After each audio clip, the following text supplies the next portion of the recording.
देखिए जो छात्रों के साथ जो इस बार परीक्षा जो ली गई कि आपको समय से लेट प्रश्न पत्र दिया गया और बिल्कुल समय पे उनसे वापस ले लिया गया, तो उनको समय देना चाहिए था। और समय अगर उस समय नहीं मिला तो कम से कम अब उसको री एग्जाम उसकी होनी चाहिए थी।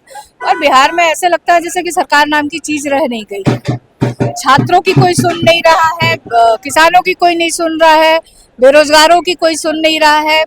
और देखा जाए तो जो ब्यूरोक्रेसी है बहुत हावी है और अपने हिसाब से वो लोग जिनको जो ठीक लग रहा है वो कर रहे हैं।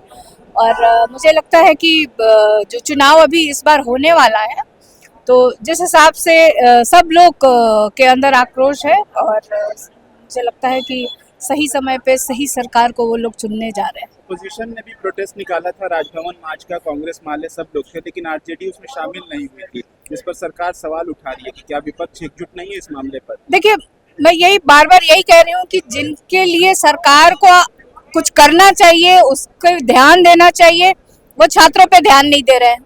सरकार राष्ट्रीय जनता दल की चिंता क्यों कर रहा है? राष्ट्रीय जनता दल हमेशा छात्रों के साथ, किसी भी तरह के आंदोलन के साथ हमेशा खड़ी रही है और उस समय भी रही। अभी आपने देखा जिस तरह से तेजस्वी यादव जी यात्रा पे थे और उस रात को आए और उन्होंने मिल करके छात्रों का साथ दिया और वो डिमांड कर रहे हैं कि फिर से री एग्जाम होना चाहिए। और री एग्जाम बिल्कुल होना चाहिए, होना इसलिए चाहिए कि कोई सही मांग है छात्रों की कि आप एक तरफ आप जो एक समय होता है और समय से अगर विलंब से अगर आधे घंटे 1 घंटे आप छात्रों को देर से आप देते हैं और पहले आप समय पे ले लेते हैं, तो आखिर उस तरह से छात्रों के भविष्य के साथ ये खिलवाड़ है कहीं ना कहीं। तो चुनाव मुझे लगता है कि री एग्जाम होना चाहिए।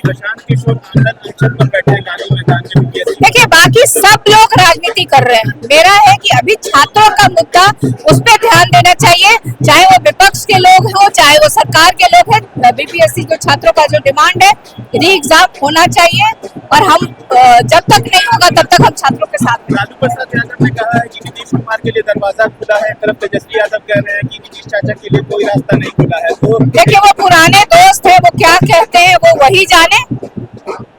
एक ही घर से लेकिन अलग अलग बयान। देखिए, छोड़िए।